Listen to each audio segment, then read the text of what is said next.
आपण देवी देवतांच्या पूजेमध्ये या फुलांचा प्रयोग करतो. मग तो आपल्यापैकी बऱ्याचशा लोकांना याचे नाव तर नक्कीच माहिती असेल, पण तरीही मी तुम्हाला याविषयी परिचय करून देतोय. आणि आज मी तुम्हा सर्व भक्तगण दर्शकांना याचे जबरदस्त प्रयोग आणि चमत्कारिक लाभ सांगणार आहे. तर या व्हिडिओला जराही मिस करू नका. या व्हिडिओला कमीत कमी एकदा तरी आपल्या फायद्यासाठी अवश्य पहा, कारण की या व्हिडिओला पाहिल्यानंतर तुम्हाला समजून येईल की वास्तवात हे रोग आपल्यासाठी कशा प्रकारचे वरदानदायी सिद्ध होणारे आहेत. तर पहा बघतो, अशा प्रकारची आपल्या घरांच्या आजूबाजूस खूप सारी झाडी झुडपे, छोटी मोठी रोपे आढळत असतात, जे की कोणत्या ना कोणत्या रोग व आजारांना बरे करण्यामध्ये कामी येतात, जे की आपल्या जीवनामध्ये कोणत्या ना कोणत्या सुरू असलेल्या समस्येला दूर करण्यामध्ये कामी येतात. परंतु आपल्या अज्ञानाच्या अभावामुळे ही झाडी रोपे आपल्यासाठी केवळ एक फुलझाडीच बनून राहत असतात. बस देवी देवतांना फुले अर्पण करण्यासाठीच आपण यांचा वापर करत राहतो. परंतु बघतो, जर आपण यांचा आयुर्वेदिक प्रयोग जाणून घेतला तर आपण खूप साऱ्या असाध्य रोग व आजारांना बरे करू शकतो. आणि जर यांचे चमत्कारिक लाभ जाणून घेऊ तर कित्येक प्रकारच्या आपल्या समस्यांना चुटकीसरशी समाप्त करू शकतो. आपण धनवान बनू शकतो आणि जीवनामध्ये सुरू असलेल्या परेशानींना तात्काळ समाप्त करू शकतो. त्यामुळे या व्हिडिओला ध्यान देऊन लक्षपूर्वक पाहत राहा. सर्वात प्रथम तर तुम्ही या रोपाला पाहून ओळखून जा की याची पाने हे काही अशा प्रकारची असतात.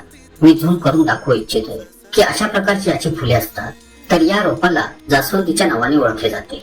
ही लाल रंगाची जास्वंद आहे. याच्या 3 प्रजाती आहेत. एक सफेद रंगाची असते, ही लाल रंगाची, आणि अजून एक असते ती गुलाबी रंगाची. तर या 3 प्रजातींचे खास करून आयुर्वेदामध्ये सर्वात अधिक महत्व मानले जाते. जी धार्मिक पूजापाठ केली जाते त्यामध्येही याचे महत्व आहे.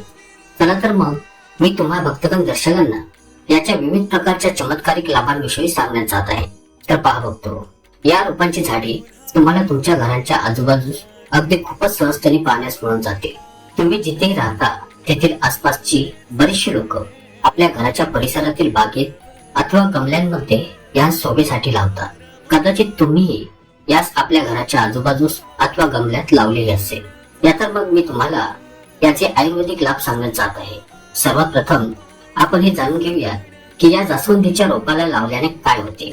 चला तर तुम्हाला मी याचे धार्मिक महत्व सांगतोय, नंतर याचा आयुर्वेदिक प्रयोग सांगेन आणि मग याचे विविध प्रकारचे अजून अधिक चमत्कारिक प्रयोग सांगणार आहे. जनहित आणि जनकल्याण व्हावे.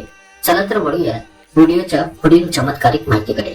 भक्त असे मानले जाते की हे रोप जेथे लावले जाते तेथील स्थानी पॉझिटिव्ह एनर्जीचा संचार होतो. जी निगेटिव्ह एनर्जी असते तिला हे समाप्त करण्याचे काम करते. या रोपास घरामध्ये लावण्यास खूपच शुभ मानले जाते.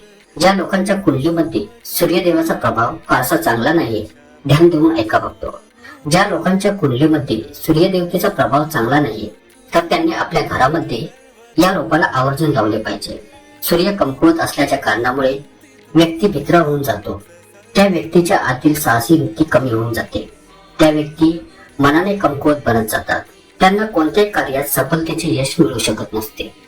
अशा व्यक्तीला मानहानी, धनहानी अत्याधिक होऊ लागते. तसेच त्वचे संबंधित रोग आजार उद्भवू लागतात. तर अशा प्रकारची काही लक्षणे आहेत.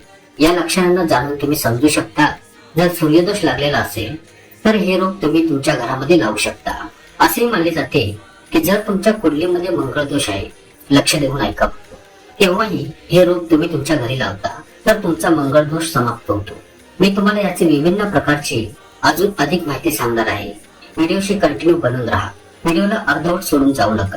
जर आजची माहिती मिस केली तर तुम्हाला पुढे महत्वपूर्ण माहितीपासून वंचित राहावे लागेल, कारण की कोणतीच माहिती कधी व्यर्थ जात नाही. आज नाही तर पुढे जाऊन ती तुम्हाला नक्कीच कामी येत असते. चला तर आता वळूयात आयुर्वेदाकडे, की आयुर्वेदामध्ये याच्या कोणकोणत्या हिस्साचा कसा प्रयोग केला जातो आणि कोणकोणत्या रोग व आजारावर केला जातो. लक्षपूर्वक पाहत राहा बघतो. सर्वात प्रथम जाणून घेऊया असाध्य रूपात असलेल्या पोटाच्या दुखण्याला बरे करण्यासाठी त्याचा प्रयोग कसा केला जातो. असे मानले जाते याच्या पानांना उकळवून, तर हो बघतो, लक्ष देऊन ऐका.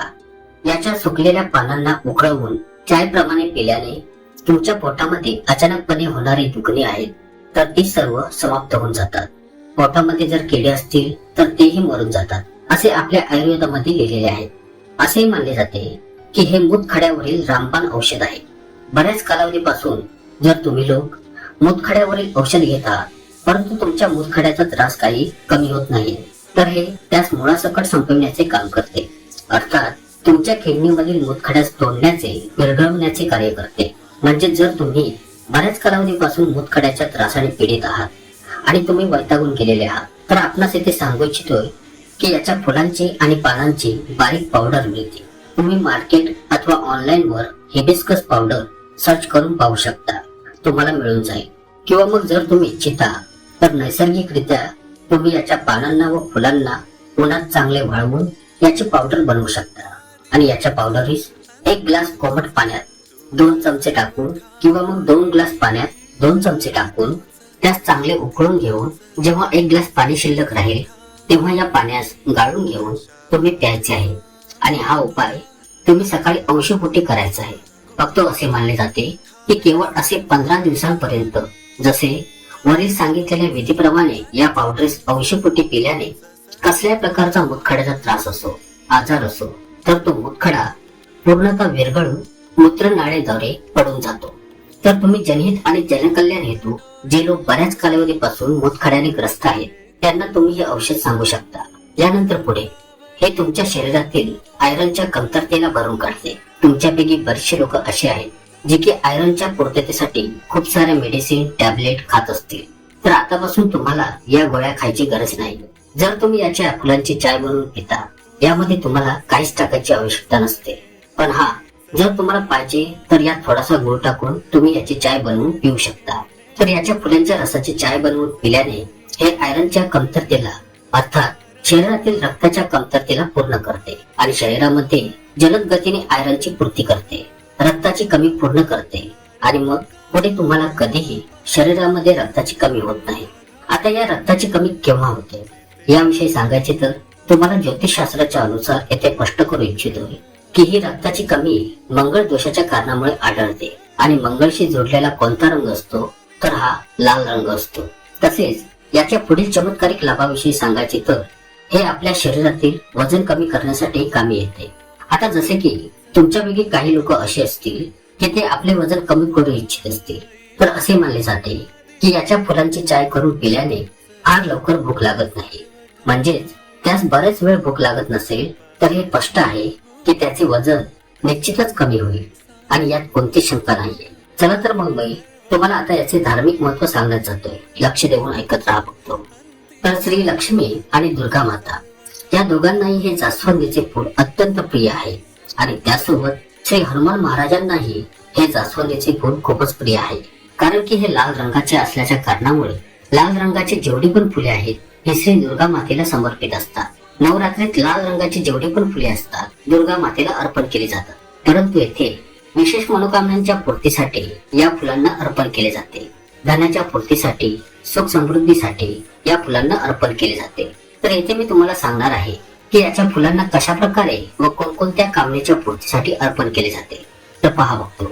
जर कोणाला मंगळ दोष लागलेला असेल तर मंगळ ग्रहाचा रंग हा लाल रंग असतो. ज्या व्यक्तीच्या कुंडलीमध्ये मंगळ दोष असेल, विवाहामध्ये विलंब होत आहे, यासोबत मंगळ दोषाच्या कारणामुळे जातकासोबत जर दुर्घटनेची संभावना वाढून जाते, रक्तासंबंधित जर कोणता आजार आहे, त्वचेसंबंधित जर कोणता आजार आहे, तसेच लग्नानंतर आपल्या अर्धांगिनी सोबत म्हणजेच पत्नी सोबत संबंध बिघडू लागतात, कोणत्या ना कोणत्या कारणावरून मनमुटाव बनून राहतो, किंवा मग खूप सारे बंधू भगिनी असे असतात की त्यांचे लग्न तर होते पण नंतर पती अथवा पत्नीचा मृत्यू होतो. तर असे हे का होते? तर हे या मंगळ दोषाच्या कारणामुळेच घडत असते.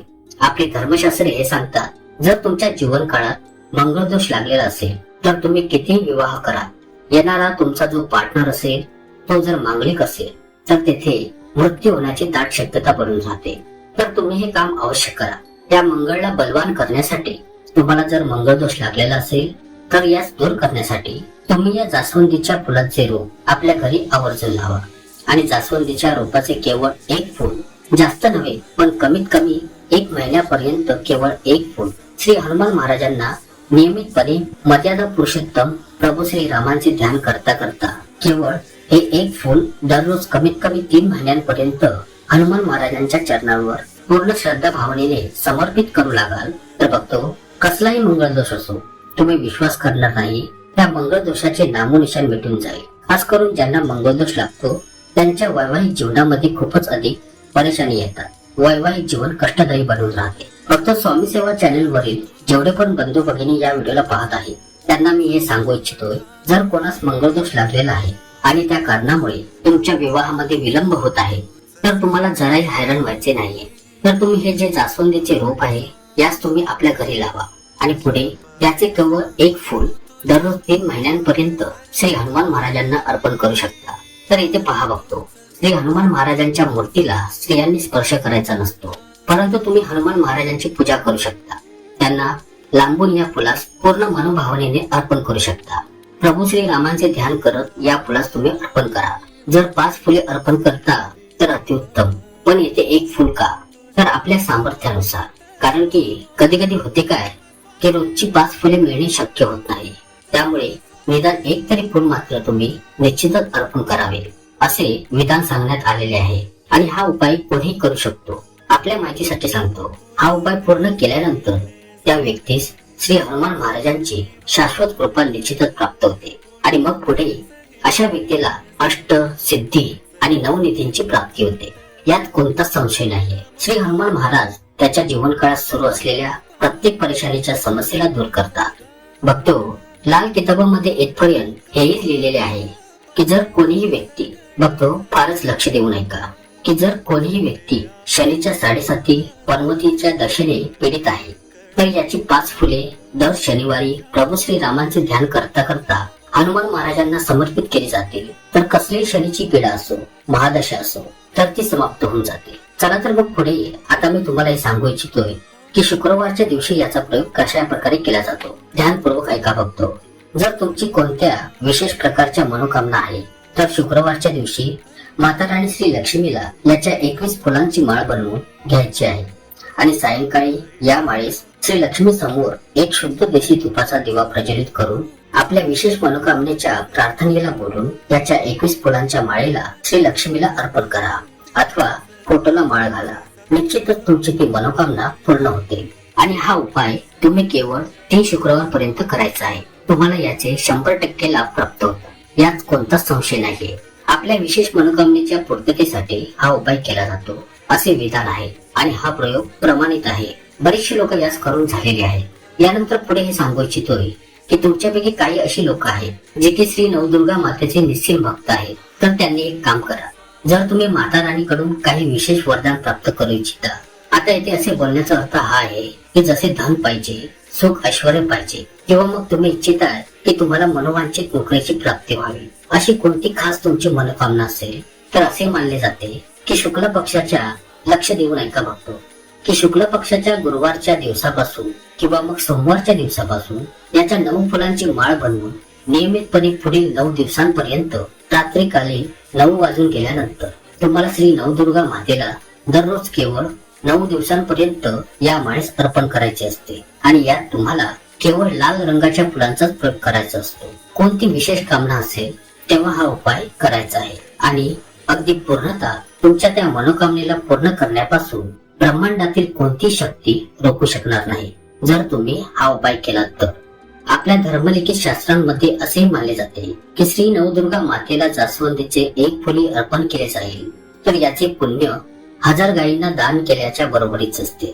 असे बोलले जाते की दुर्गा मातेला मोठमोठ्या पंचपक्वानांनी, मोठमोठ्या पूजा साधनांनी, धार्मिक अनुष्ठानांना करून दुर्गा मातेला प्रसन्न करण्यासाठी जे उपाय केले जातात तर यांनी दुर्गा माता जेवढी प्रसन्न होत नाही तेवढी केवळ या जास्वंदीच्या एका फुलाला अर्पण केल्याने प्रसन्न होते. आता पुढे जे लोक हे इच्छितात की त्यांच्या घरात बऱ्याच कालावधीपासून आजाराने पीडित लोक आहेत व त्यांना बरे करू इच्छित आहेत, तर अशा व्यक्तींच्या शरीरावरून एका छोट्या वाटीत दूध घेऊन 7 वेळा उतारा करून घ्यायचा आहे आणि त्या दुधास तुम्ही या जास्वंदीच्या मुळात अर्पण करायचे आहे आणि नियमितपणे केवळ 7 दिवसांपर्यंत हा उपाय करायचा आहे.